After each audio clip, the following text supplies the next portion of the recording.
We've begun November, so we're a good ways through our first part of the year, and I hope everybody's still ready to learn and motivated. We still have a long way to go. We haven't even made it to December yet. And we've got the holidays approaching really fast as far as time off for Thanksgiving and Christmas and New Year's. So we're going to have to kind of switch gears to look at some other items over the next couple weeks in the informational text. But we'll also still be comparing that with the fictional text like we've been going over, because that's one of our biggest deficit areas, fictional. This week, or last week, let's go recap last week really quick. We finished up narrative writing. All tested items were turned in by Friday, and we also had our Patriots pen that was turned in, and those will be graded and sent in for the competition this week.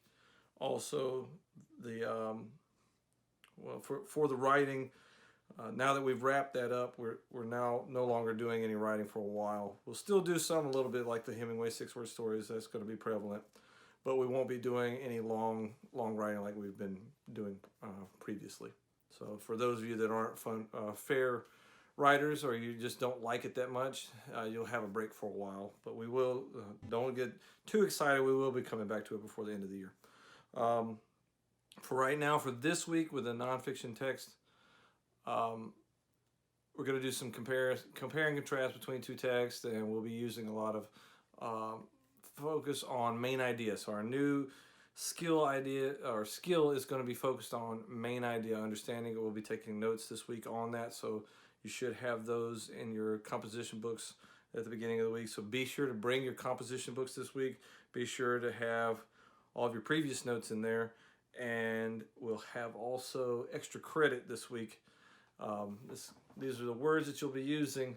Make sure that you're writing a full page story on the back. So you've got the first page story, or the first page is the definitions for all these words, and the second page is a full page story. It's very similar to what you've been kind of gearing up to all this term anyway.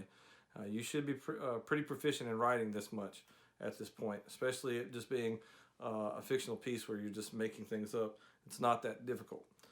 Make sure you underline the words where they're at in your story as well. So it'll be one more week after this. We'll have extra credit. You're only getting a total of 3 this term. So next week we won't, and then right before we go on our holiday, you'll have the last option for it. So make sure you're doing this one. If you did not do the last one, do this one and the next one, because it's definitely going to help your grade and help your proficiency. We'll also be doing some grades for Plickers. Some of you struggled a little bit last week on a nonfiction test that was, or text that was science-based. So we'll be kind of going back and looking at that and seeing why there was such a deficiency for some students. So if you do get pulled into remediation, that would be why. Anything other than that, if you have any questions so far for what we've gone over, whether it was the writing narrative or what we're about to go over to for main idea, feel free to ask at any time. Let's have a great week, and I hope everybody did have a good holiday for Halloween, and let's look forward to our next holiday for Thanksgiving. All right. Also, don't forget, this week is Veterans Day, November 11th, which will be next Monday, and November 10th is my favorite day for this month, which is the Marine Corps birthday. So it's every Marine's birthday. So let's celebrate that as well. All right, have a good week.